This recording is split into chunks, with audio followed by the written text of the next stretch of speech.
Unë të bëj maksimumin që Kosova të ketë sa më shpejt institucione, mos ketë vakum institucional. Unë bashkë me familjen e shfrytëzum drejtën tur për të votuar.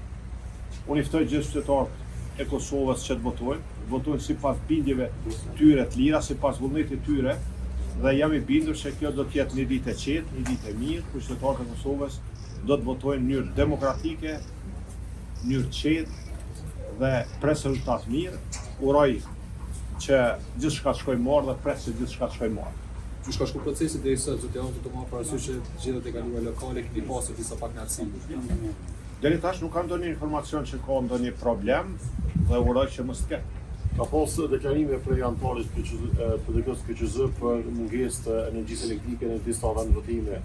Sa është shqetësuese për juve kjo dhe a ka qenë e plotë?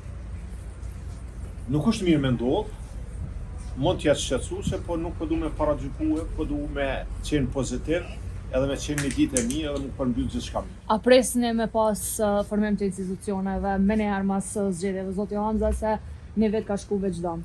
Unë të bëj maksimumin që Kosova të ketë sa më shpejt institucione, mos ketë vakum institucional dhe vendi të ecë përpara.